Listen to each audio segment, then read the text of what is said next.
This is Illuminate, the podcast about men with good hearts, open minds, and a desire to make the world better.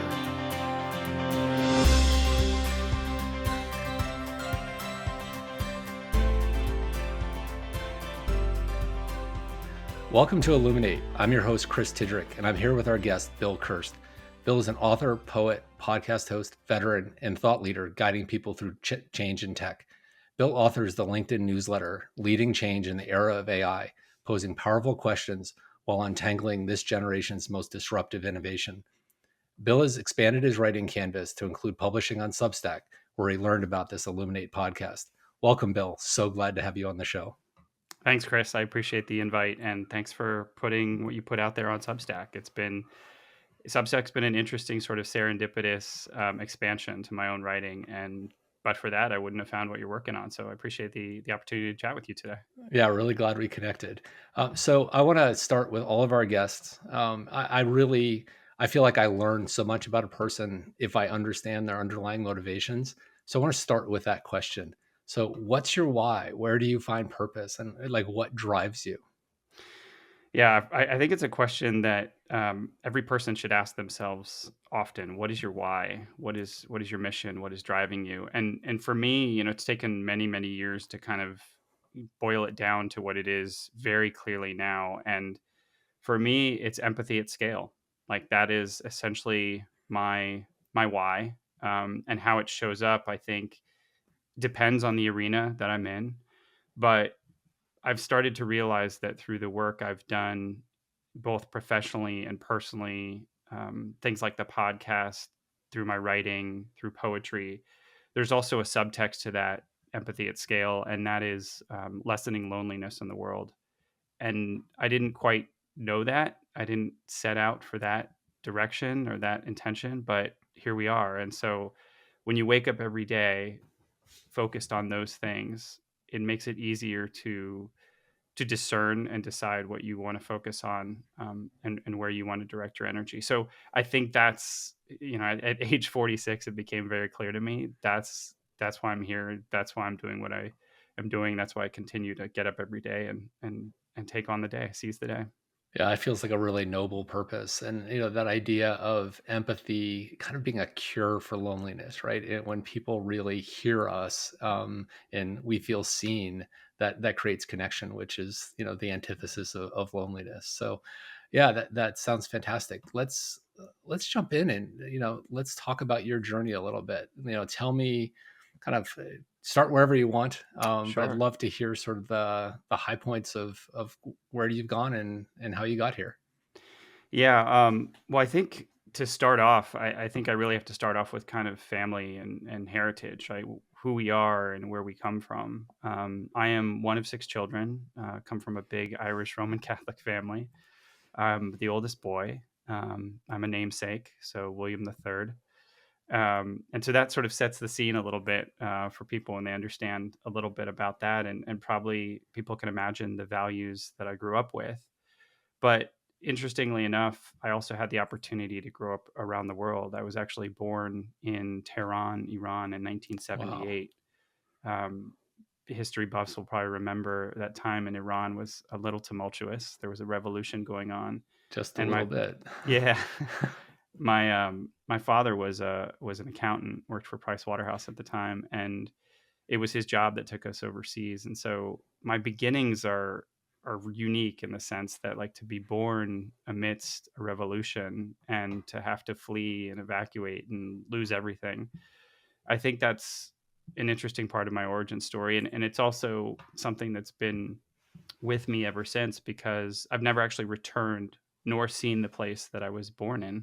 Hmm. And it always strikes me as something interesting when I'm visiting a friend, and let's say I'm in their town and they drive by the hospital they were born in, they point that out, they say, "Hey, that's where I was born." And for me, that's always a really significant event. And I'm like, whoa, stop the car. Like that's where you entered the world. And they're like, "Yeah, what's the big deal? I drive by it every time I go home." And I think for me, the fact that I've never been back to, and may not ever be able to go back to where I first entered this world, it's always been a bit of a pang on my heart. And so I think that sort of planted the seeds to the rest of my journey in life. We then moved to Rome, Italy, and many places after that, including Los Angeles, California, Houston, Texas. You'll see over my shoulder here, there's a poster for Checkpoint Charlie, which was the sign between West Berlin and East Berlin saying, Yeah. "You're now leaving the American sector." And that's up there because at the age of 12, my family moved to Warsaw, Poland, the day after communism fell. And so I spent my adolescence behind the Iron Curtain. We moved to Moscow, Russia 2 years after that. And I spent all 4 years of high school in Moscow, Russia. So before I even got to college, I had sort of understood the world very differently. My playground looked very different. My cultural experiences looked very different. And I'd picked up 6 languages by then. I read read tons of literature, and I knew the world was going to look different to me, and I was grateful for it. Now, granted, as a teenager, Chris, you can imagine I just wanted to be a normal American Yeah. kid. I wanted to grow up in the two-street town that had a movie theater and maybe a music store, but that was not my upbringing. And looking back on it now, I'm grateful that I had all of that change, all of that tumult, all of that challenge, because it shaped who I am today. It shaped the empathy, right? When we talk about empathy at scale, and if you look at going through college, it was a really challenging experience for me because it was what we refer to as reverse culture shock. Here was I was finally arriving at the place I'd wanted to be for so long, and I couldn't relate to any of my peers. And that's when I tipped into kind of my first bout of depression that I ever really understood. And I was so grateful that I had an older sibling who pulled me aside my junior year of college and said, "Hey, I'm not leaving this room until you agree to go to therapy." And I looked at her and I said, "What are you talking about? Yeah.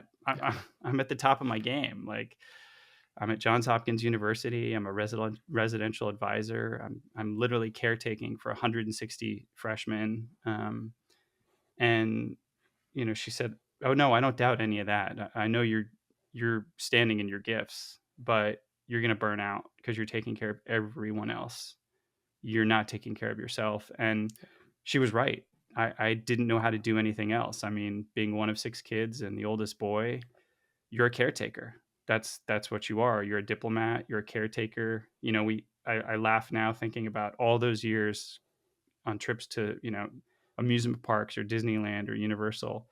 I was always the one counting the heads, doing the whole Hmm. like you go 100 feet, you Yeah. stop and you count the heads of your cousins or your siblings, and making sure that you have everyone there. I was the child that carried the passports when we traveled as a family from a very young age, and that sense of obligation and duty was always there with me. And so I didn't understand what she was talking about, but I was grateful that she made me agree to that, and that began a journey of therapy that has been I've started and restarted, and I'm grateful for it. But after college, I started working, and then about a year into my work, September 11th happened, Hmm. and that changed everything for me. And ironically, as an expat, an American who grew up overseas, I didn't have that sort of drumbeat of patriotism because I didn't know it growing up until September 11th. And that was when I knew what it meant to experience patriotism. And I knew I couldn't go back to an everyday job. And so I enlisted in the military. And I was very fortunate. Where were you living at the time? I was living in Philadelphia when Okay. September 11th happened. So relatively close to New York City. Relatively Yeah. close. Yeah. I had family in Washington, D.C. I had friends in New York City. And obviously it touched so many lives that day. And I remember driving between Philadelphia and Washington, D.C., maybe a couple days later, because a lot of people weren't going anywhere those first few days. And I was driving on I-95, major highway on the East Coast, and there was nobody on the road. Um, Yeah. and it was quite eerie. And I remember thinking to myself, nothing's going to be the same. And it wasn't, and it hasn't been. And so I joined the military, and I thought I was gonna I thought I was going to go to Afghanistan. And I was very fortunate that after going to kind of a recruiter, he handed the packet over to a captain. And the captain looked at my um, application, and he called me the next day, and he asked the question. He said, "Is this William Kirst?" I said, "It is." He said, "I see some stuff on your application here. I just want to make sure I'm reading it correctly." And I said, "Sure." And he said, "Did you go to Johns Hopkins University?" I said, "Yes, sir, I did." He said, "Do you speak 6 languages?" I said, "Yes, sir, I do." And he said to me, "You're not enlisting." And I said, "I'm not." And he said, "No, you're going to graduate school." Hmm. And I said, "Well, no, I'll do my service and that'll do the GI Bill." And he said, "No, with a mind like yours, we need you to go to graduate school, and we need you to train future officers." And so he essentially said to me, "Where would you like to go? And if you apply to any of these schools and get in on your own merit, it's a free ride." And so I ended up going to Georgetown University for my master's degree in communication, culture, and technology. Had an amazing time. I was a cadet at the same time, which was a Yeah. unique experience Yeah. doing ROTC as a graduate student. I can Um, imagine. was really really challenging, but I'm grateful for it. And in 2004, I commissioned as an officer, and I was expecting to go full time active duty, but there were so many of us that had joined up after September 11th that they didn't have enough instructors, believe it or not, in the schoolhouse. So it'd be the equivalent of showing up at a university and having not enough professors or TAs, too many Yeah. students. And so they asked about one third of our class. They converted us over to reserve officers, and so I had to go find a job. And I did that and ended up starting a career in consulting back then. And gosh, that was over 20 years ago. And I've had lots of interesting pathways and walks along the way, and it's really great now to be where I'm at in life and to have the privilege to reflect, to tell stories, to connect with people, to connect back to people that were significant in my life, and thank them in many ways. So it's a bit of a checkered journey, but here I stand, grateful for every challenge and every bridge I had to cross. What would you say was the biggest takeaway from your military experience? Maybe it wasn't the most typical of military experiences, but what was your takeaway there? Well, when you're in the military, and especially in the army, we have what we call the army values. Every branch has them, and you live by those values, and you recite them every day. And the most important value for me was integrity. And the thing I took away from my time in the military was integrity is not just a word on a poster. It's everything. It's how you breathe. It's how you walk. It's how you connect. It's how you speak. Um, it's how you believe in yourself. Like, what integrity are you offering yourself on this walk? And the part that was really challenging for me was I was a closeted gay man in the military, and here I was reciting these values, and one of those values was integrity, but I couldn't live that integrity. Yeah. I was living a very compartmentalized life, and the thing I became the most successful at, that I'm now the least proud of, was that ability to compartmentalize. And so for me, what I take away from my time in the military is it is truly about servant leadership. It is about selfless service, but you cannot have that. You cannot live that. You cannot expect that if you're not true to yourself. If you don't afford yourself that same honor that you would, um, an obligation or a duty. And so I come away from that grateful that I did not fracture under that chasm, under that dichotomy. And it made me the man I am today, to have that strength and also appreciate the importance of integrity, authenticity, vulnerability. These are all things I call on now. And as I mentor young people, as I mentor veterans through the stages of their life, I call on that every single day. Yeah, it's really hard to serve others if you're not whole yourself, right? And I think that's what a lot of people who are, yeah, I think, really good-hearted and well-meaning and want to help others, they put so much of themselves into the others that they forget about themselves. And that's like a recipe for burnout for sure.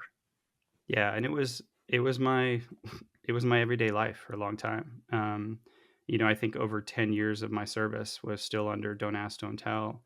And I was very fortunate to get to witness and watch the repeal of that under the administration under President Obama, and it was fascinating. I mean, I was working at the Pentagon at the time, and talk about history happening. I mean, I have a lot of history that I got to see firsthand in my life, and I didn't think I would see that firsthand. But I look back on it now, and I think to myself how fortunate I was to be where I was at that time. And when you get to watch some of your fellow brethren embrace someone for the first time in uniform, and it's it's pretty powerful. I mean, there were Yeah. many stories written about it at that time, and now it's interesting when I talk to young people today. I think it's wonderful that many of them will ask questions about what was it like, or I can't imagine. Um, but I truly believe we shouldn't forget, um, where we came from in the sense of how far we've come, and it's not guaranteed. So I tell people we Yeah. have to be vigilant, right? You have to protect the ones you love, but more importantly, you have to protect the love you have for yourself. And so I stay close to it as much as I can. I'm not the type of person who will necessarily be, under a poster or waving a banner. I'm much more of a quiet sort of rebel, rebel Yeah. activist, and I find my way to influence change through personal stories and connections, and you get to people's hearts, and that's how change happens. Yeah, not everybody can be the one waving the flag. We need all kinds of people serving the rebellion, right? That's right. Yeah. Yeah, And the Star Wars yeah, analogy. yeah. Exactly, exactly. So I'm curious, like, what was the like on the ground? What was the difference from the day before "Don't Ask, Don't Tell" Mm, was repealed and the day after? Like, how did it change? Was it fast? Was it dramatic? I'm trying to understand what that was yeah. like. It's a great question. And I actually have to kind of think back to it, Chris, because it's, when policy is changed, and there's politics around all of it, there certainly was a plethora of articles, a plethora of media attention. There was a sensation of, wow, this is a sense of relief. But on the day to day, on the ground, sort of in the units at the office, not much changed. And the reason I say that is because there were not a lot of people who wanted to be treated any differently. Yeah, There were people who just wanted to know that if they went home to the person that they love that happened to be the same gender, that they weren't going to come into work the next day and be asked to leave or to yeah, hang up their uniform. And what I found really fascinating was there were talking about compartmentalization, which many of us became experts at. There were always these parts of us who would shut off right before somebody would ask us an authentic, vulnerable, heart heart-centered question. And we could anticipate it. Like we just knew, like, you could talk about these things and then somebody would ask you a question about what you had done or where you had gone, and it wasn't from the place of like, I want to catch you, in a lie. There were people who genuinely cared and yeah, wanted to know you more than just the rank or more than just the uniform. They knew you were a good leader, and they wanted to understand what made your heart tick.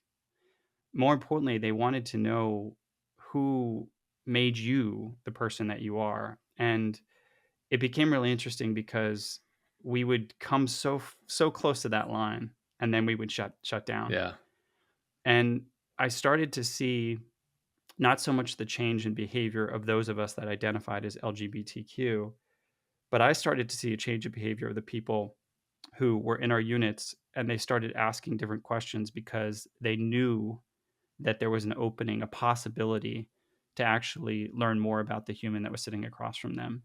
So what I noticed every day was the level of empathy, the level of care, um, and the opportunity to sort of walk alongside someone increased. Um, I saw morale improve.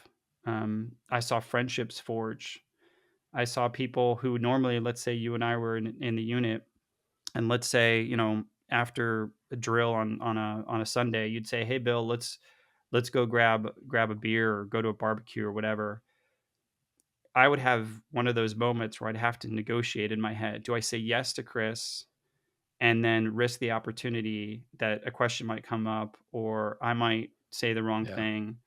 And so what I would do is I would just self-sabotage, and I'd say, "Oh, no, I can't this time, and maybe next time, right? Maybe next time, maybe next time." Well, imagine that for 10 years. And here's these people that you've worked with, and they know you're a good person, and they really want to get to know you, and they want to understand you. But you've got these walls up, right? Like the Berlin Wall. That was the Yeah. analogy for me, was the Berlin Wall.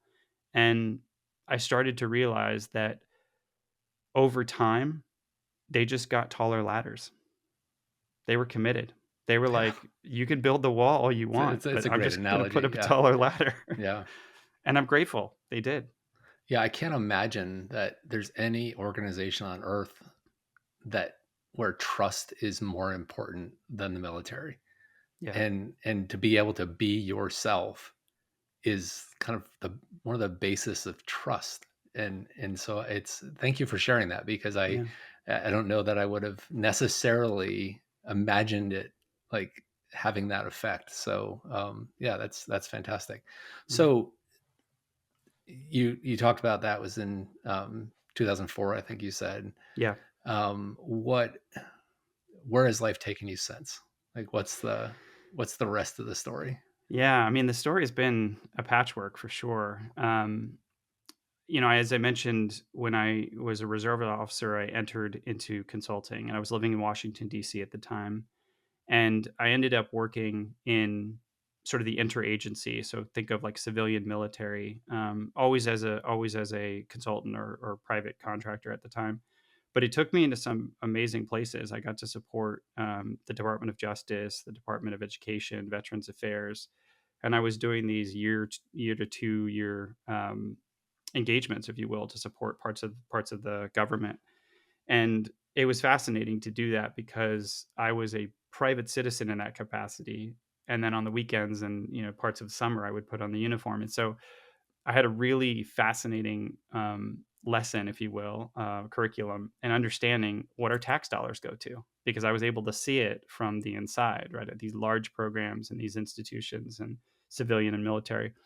And I think it made me a better citizen, right, to understand the importance of certain programs, and at the same time to acknowledge that, hey, there's a lot of spend and a lot of waste in certain areas, and we can do better than this.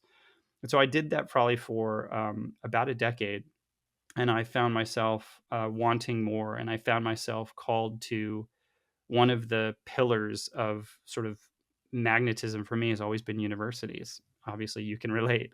Yeah. And I said to my boss at the time, and I was working at IBM at the time, I'd like to try something different. I've done sort of national and civilian and military. I'd like to do state and local. So they said sure, and I headed over to state of Utah for a while to do some work on their Medicaid Medicare program, and then shortly after that, the University of Washington was one of our clients, and they said, "Hey, we could use some help doing our first cloud implementation." I'm sure you can relate to this as well. I can absolutely.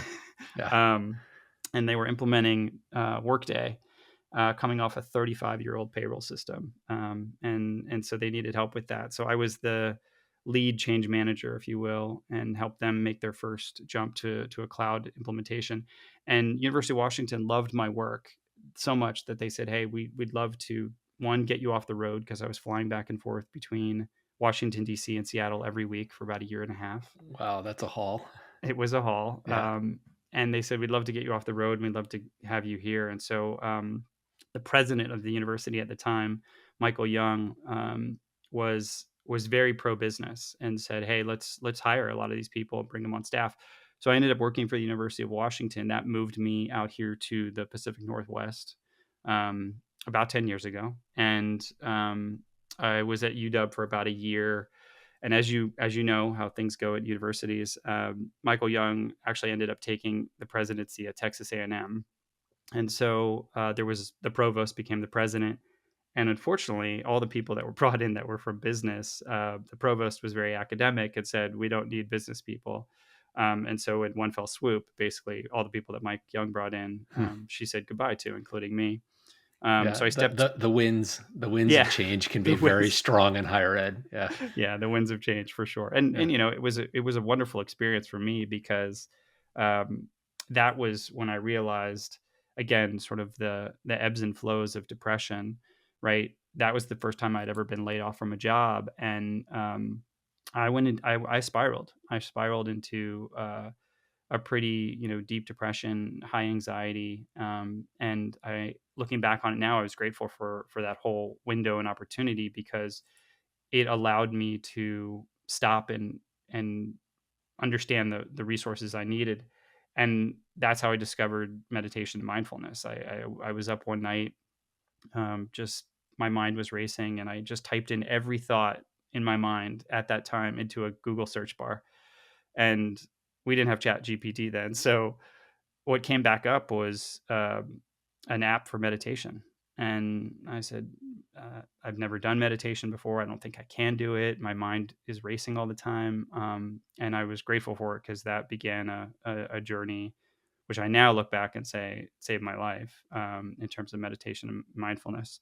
Um, Shortly after that, maybe 4 months later, I went back into consulting for about 6 years. And then in 2021, Microsoft called me.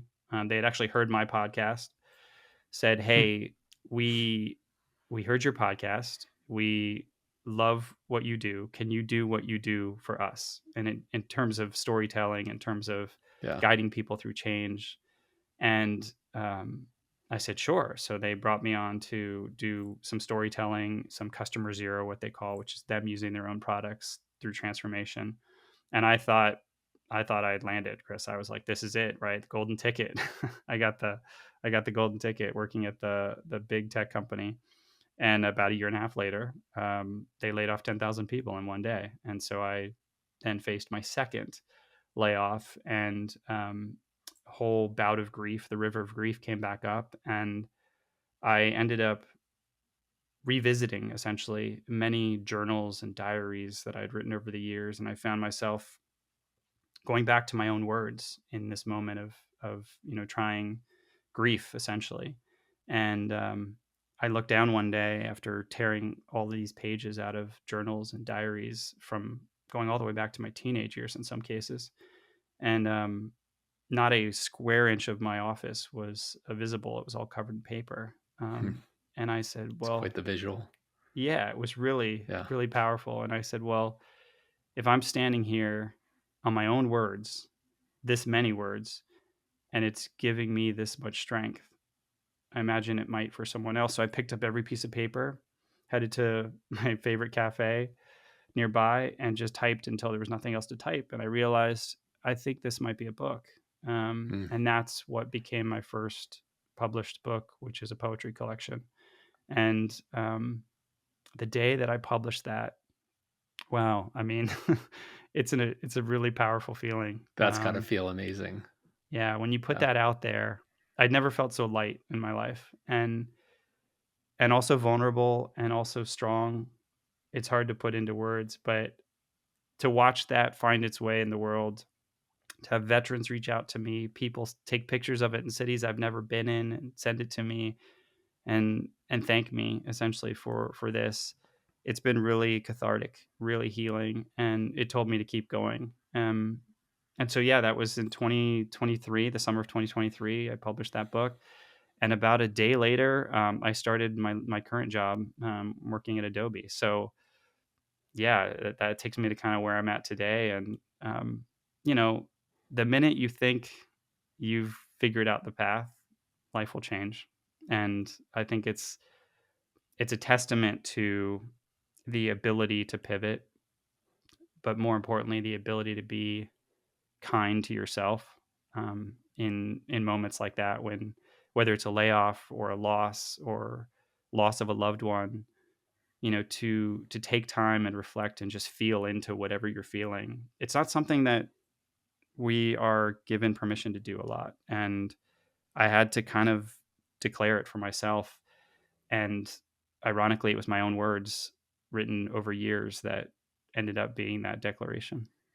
Yeah, it's interesting. You mentioned in your time at Microsoft, they had this customer zero philosophy.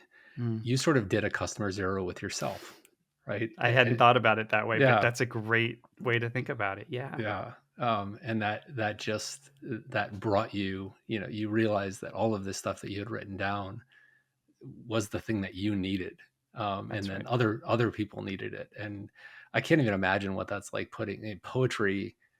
I've written a lot, and I've basically written online. I'm not a published author, in the exact sense, but there's a there's a vulnerability in that, and when you really put yourself into your writing, to put it out there for the world's judgment. And Yeah, and poetry has this extra intimacy to it that I think makes it even more vulnerable. So, good on you for putting it out there, and continuing to put it out there. So thank you for sharing that, kind of synopsis of your journey and where you've gotten here today. I when you talked about the Microsoft layoff, that 10,000 people, I was in a training session mm. with Microsoft the day that Wow, happened, wow. and our trainer found out in the middle of our training session that she had been laid off, Yeah, and she continued the training session. yeah, Right. And that was like, to me, I was like, that's resilience, right? I'm going to do what I'm supposed to do, even in this like dark time. yeah. That summarizes exactly what it was for many people. I mean, you have to keep going, right? You've got commitments, and I was reflecting on this recently about how tough it is. And if you think about tech right now, which you and I are both in that space, um, a lot of people don't know, but since late 2022 into where we're at today, um, over half a million people in tech have been laid off. Um, and the headlines come and go, and we hear about it, but when you add that number up, like that's a lot of lives, a lot of families, a lot of dreams, Yeah. a lot of grief, And and it's powerful. I feel that every single time we have a job opening, I'm in higher ed IT, our job pools have been like astronomically larger over the Yeah, last several years. yeah, It's good for us in some in some sense. We've been getting really talented folks, but that's a it's a realization that the tech industry is had a major compression and has not recovered yet. that's right. And more change is coming. Yeah, I mean, we're very fortunate to see what we see in the positions that we're in. More change is coming, and it's yeah, also why I appreciate you kind of highlighting that aspect of, I did a customer zero on myself, and I encourage other people to do the same thing, right? Whatever that is, if it's a craft, if it's creativity, if it's writing, there's something unique in each one of us, some flame that makes you you. And a lot of times it doesn't actually have to do with what is our W-2, as I call it, like what is our yeah, paycheck. Stay close to that, because yeah, change will happen, change will come, and there will be moments that you feel extremely lonely. Um, and it'll feel dark in the world, but you have that unique flame. Turn to that, like remember that. And that's one of the unexpected benefits of, to your point, putting your gift out there for the whole world to see. And nobody could ever take that away from me. Like everything could yeah, fall apart, but nobody could take that yeah. away from me. So let's switch up a little bit, Sure. and go on kind of the next segment here. You mentioned being a part of an Irish Catholic family. I Yep. grew up one of four in a German Catholic family, so Okay. I'm sure there's some similarity there. Very much so. And growth has always been a really big part of my life. But growth often requires deconstruction, Yep. um, of the things that were foundational to us in a previous phase of life. Um, you know, I am no longer a practicing Catholic. Hmm. I have recently returned to church in a very different way than Catholicism, but I spent a lot of time deconstructing that in order to get to where I am Yeah. today. What are some things that you've had to deconstruct as you've grown as a human?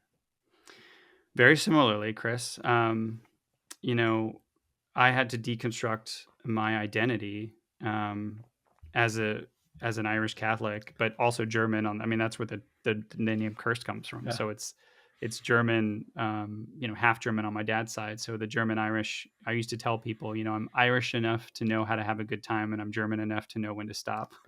So, um, I like but that. I too had to deconstruct my identity. Especially I think what the aspect of being the oldest boy, the namesake, coming out at age 30, right? I had to deconstruct all of these things that I was told made me who I am when by actually coming to terms with who I am, I was no longer accepted or welcomed at the place that I had known all my life, right? I Yeah. was no longer welcomed under the nave of the cathedral, if you will. And I kind of call myself a castaway Catholic. I know there's a term that people sometimes call a cafeteria Catholic, where you go and you just sort of take what you want from the line and not Yeah. everything.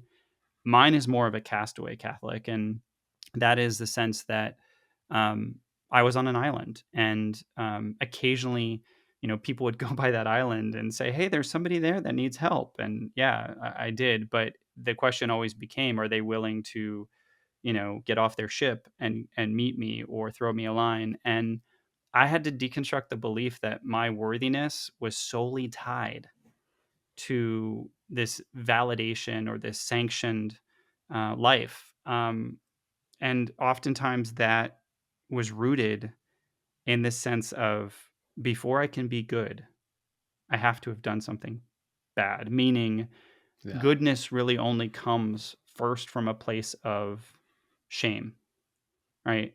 And I had to deconstruct that over years. And only recently, probably in the past 5 to 10 years, did I get to a place where I realized, hang on a second, goodness was always in me. It was not actually something I had to earn. Or in some Yeah. cases, the way we grew up was you didn't actually have the sort of gaze, GAZE, of a loving parent until you had, one, done something wrong, to then repent, and then over index to worthiness, right? Yeah.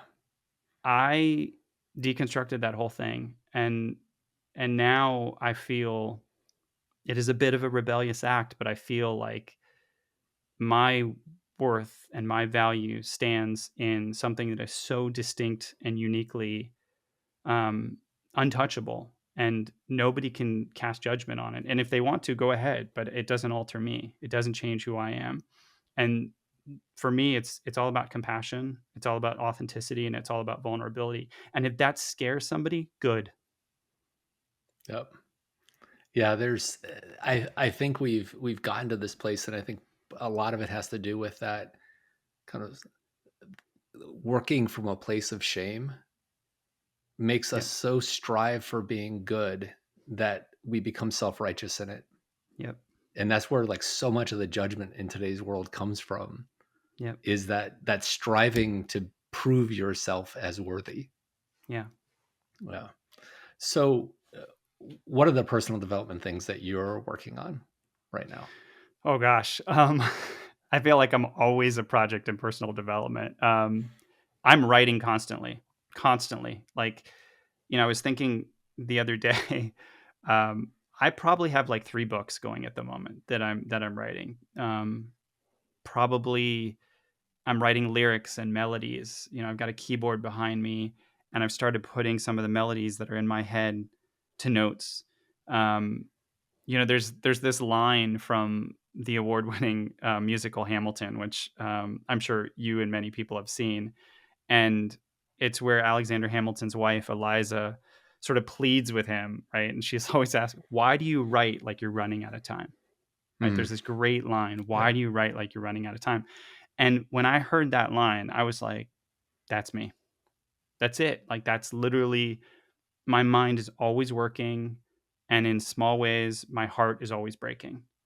And if you put those two together, what comes of it is creativity. It's the only way I know I can breathe and live, Yep. in between my mind going crazy and my heart sort of shattering into little pieces every single day. And so I think honestly that the stuff that I'm working on right now is, how do I do all of those things and stay present? How do I I, do I all of love those that. things and not come undone? Yeah, I Like, absolutely love that, love that, love that. I'm 53, and so when I hit 50, like this realization hit in my head of best case scenario, you're yes. halfway there, Yep. Best case. right? And so there is this urgency in me to like do something with Yeah. this life. And not that I hadn't done anything up to 50, Hmm. but to like do something that really matters and has Yeah. meaning. And so I completely feel what you're feeling there. And I used to, you don't know, I felt like initially I had to not hide it. Ironically, like, it was really interesting. I was this person who was struggling with the imposterism, right? Not imposter syndrome. I always make that delineation, because an ism is something we can fix. A syndrome is something that goes on, right? That we don't have a cure for. So I try and make sure that I focus on the imposter ism. And I'm constantly trying to say to myself, you are creative. You are an author. You are a poet. Like, you have published. Like, you don't owe anybody anything. You don't have to caveat the statement. Um, and you don't have to ask permission to be writing all the time. And so I Yeah. don't. I don't have any expectation that it gets seen by anyone. I don't do a lot of promotion, and it doesn't matter. For me, the canvas will find its way. And if I'm not listening to that, then I'm suffocating. And I lived in many ways, a suffocated life for a really long time, and I will never do that to myself, and I certainly won't do that to anyone that is in my stead. I love that. Like I've never heard that phrase before, a suffocated life. And like th- that seems like the worst thing that you could possibly have is like a suffocated life, and to not have to live that is this completely freeing thing. You mentioned earlier that you've used therapy, or on and off along your life. Where else do you get support? Who do you rely on for support? Oh, it's a really good question. I rely on my spouse. Number one, I mean, he's my biggest supporter.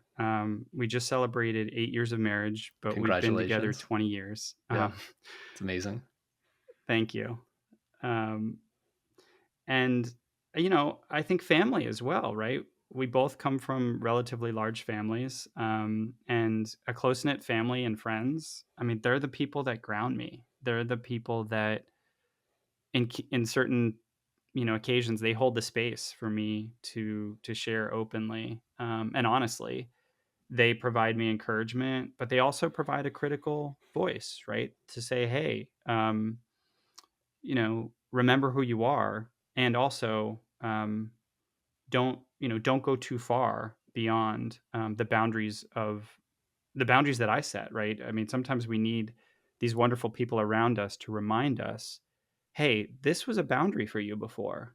Um, just reminding you of that. And I think that touchstone, especially during challenging times, is critical. So those are the people that I rely on, for support in my day-to-day life. But like you, right, there's books behind me. There's countless authors, philosophers, poets, Irish mystics. I mean, not a day goes by that I don't, sort of have one of those people that are not, in some cases, not living, but um, their words serve me in so many different ways. So support comes in many different flavors. Musicians, lyricists, composers. I mean, there's a lot of people that I would consider make up my support. Where do you find community? Like who do you touch grass with? Who do you breathe the same air with? Oh, another good question. I love the touch grass. I love that analogy because it reminds us, even in days of winter, right? You're in Illinois, I'm in Washington State. Like there are days we have to literally go out and put our bare feet on the grass, and it's a wonderful thing to do to remind you like who you are. For me, I'm in these spaces both professionally and personally where I have the opportunity to kind of bring people together to heal in a way that they didn't think they could do, and that looks like veterans for me. That looks like people in tech. That looks like professional networks, burgeoning authors, poetry groups. For me, the sense of community often starts with a willingness to show up authentically and ask for what you need. And today's day and age, I think I see a lot of young men that are trying to find a way to ask for help, but don't know how to. And, there's no lack of people talking in their ear. But I do think there is a lack of what I call wise elderhood. I mean, we're Mm, kind of in this interesting space where, as you pointed out, right, we're now past the halfway mark. We want to make a difference. We want to leave a legacy. And I believe we have an opportunity and an obligation to reach back out to younger men and essentially um, be mentors to them, to guide them, to help them quiet things down a little bit. I mean, there's just so much coming at them. You and I grew up in an era where we were not barraged by what people are barraged by today. yeah. And I'm grateful that we had that. I can't imagine having grown up with social media. I can't even, or any amount of information that's coming their way. It's like our information was the evening news in a newspaper. Like that was it. And Hmm. in an encyclopedia. Like that's and just the amount, the deluge that is hitting kids today is I can't imagine what that was like. So I am somebody who, like, my closest friends almost my entire life until about the last decade have been women. But in the last decade, I've Mm. really started to engage with like real, true, deep male friendship. How does male friendship play a role in your life? It's amazing how similar our stories are, our walks are. I too, I come from a long line of really incredible women.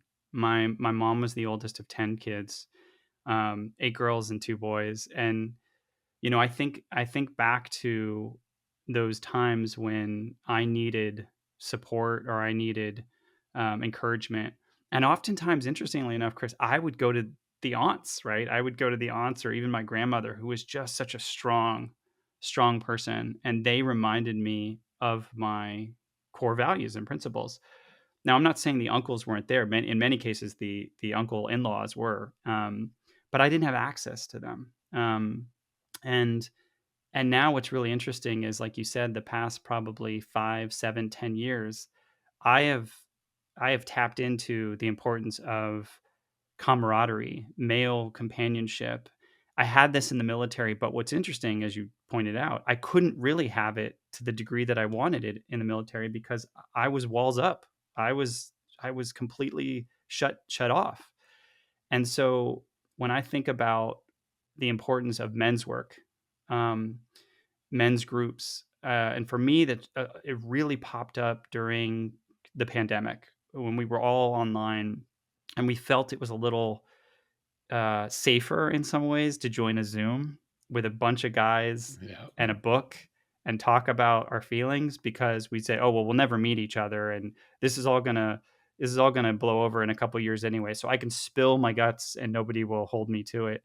And what was fascinating was something cracked open, and I found myself leading a lot of these sessions. I found myself supporting people not only during the container, if you will, but they would reach out afterwards. And for me, I mean, the importance of male friendship, it teaches me about these like the resounding importance of rewriting the definition of masculinity. And you got to find your own definition. It has to be relatable, but it has to be timely. For me, it lies in loyalty, it lies in vulnerability, it lies in authenticity. And probably the most important thing that I never would have expected to arrive at. I've never felt more masculine than when I forgive someone. Hmm. I never would have anticipated that growing up. And demonstrating that power of forgiveness and showcasing that to others, it's amazing how I went from this place of in my 20s and 30s, I was always admiring certain men, certain archetypes. And I thought to myself, I will I would never be as good as they are. And now I'm in my 40s, and it's those men, those same men that are turning to me and saying, "Can you mentor me? Can you help me get through this stage in my Yeah. life? Can you help me go through a divorce? Can you help me find love for my kids?" And that's all stuff that they have to do on their own. But what a gift to be able to have those same men that I put up on a pedestal for so many years, unknowingly in many cases, turn and say, "Hey, you know what? There's something in you that is true and authentic and strong and based on principle and will never waver. Can I tap into some of that? Because in your presence, I feel like a better man." And I never could have predicted that on my Yeah. journey, but Yeah. it's too big to ignore. Yeah, absolutely. Thank you. That was super powerful. I really appreciate that. So now it's time for the lightning round. Going to give you Let's go for it. I'm going to give you 11 questions in a row. Just quick answers. Don't need Okay. to do a ton of elaboration on them. Okay. What are your top 3 values? Okay. Empathy, authenticity, integrity. Who's the one role model you've had in your life? Ooh. Um, Or is one Gosh, role there's so model? many. Yeah. Yeah. I'd probably Yeah. I'd probably say a modern role model is Commander Scott Kelly, who spent a year and a half in space. I have followed his career for a really long time as a veteran.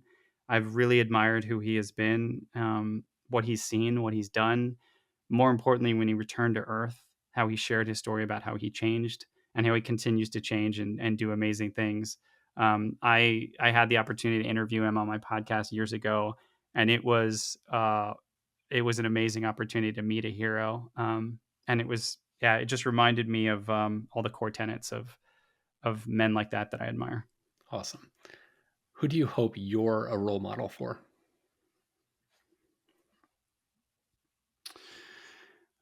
Um, I think young people navigating change.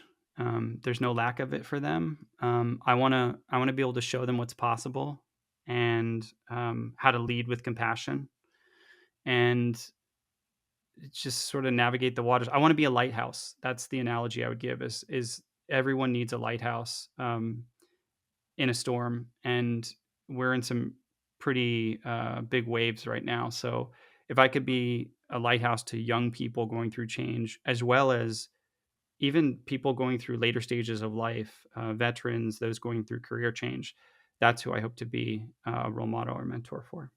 Okay. What's one way you make the world a better place for others? Mm,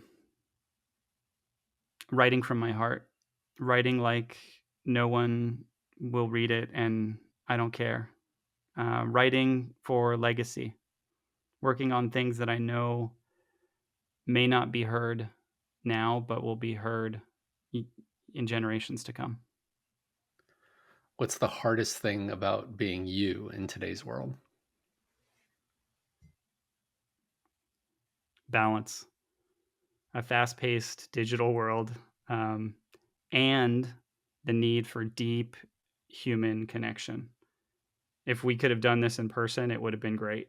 It's great that we've got the tech to do it, Yeah. but I think the balance of craving human connection with the pace of all the change is is the hardest thing about today. What's your favorite emotion? Gratitude. What's your It least shifts. favorite? It shifts perspective and it opens hearts. Okay. What's your least favorite emotion?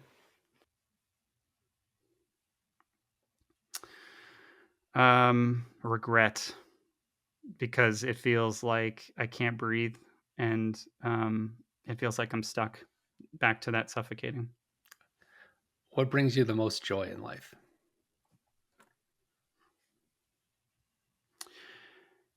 Seeing others light up when they realize their potential. What makes you most proud of yourself? The ability to adapt and grow through challenges and stay true to myself and my values. Where can you feel the most yourself?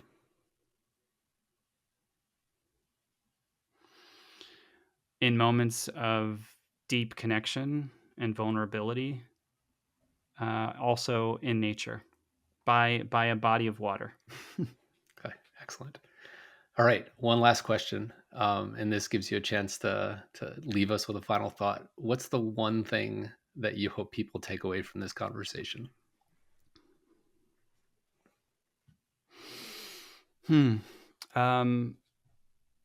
That growth and connection are lifelong journeys, and oftentimes the most meaningful change comes from the smallest and most intentional steps. So just ask, just reach out, just hit publish. Fantastic. Thank you, Bill. This has been an amazing conversation. I have learned so much from you in just about the hour we've been talking today. Just so appreciative of you taking the time today, and I wish you the best and keep doing the work. Thank you. I appreciate the opportunity, and thanks for starting this. I appreciate being invited. All right. Thank you. Be well.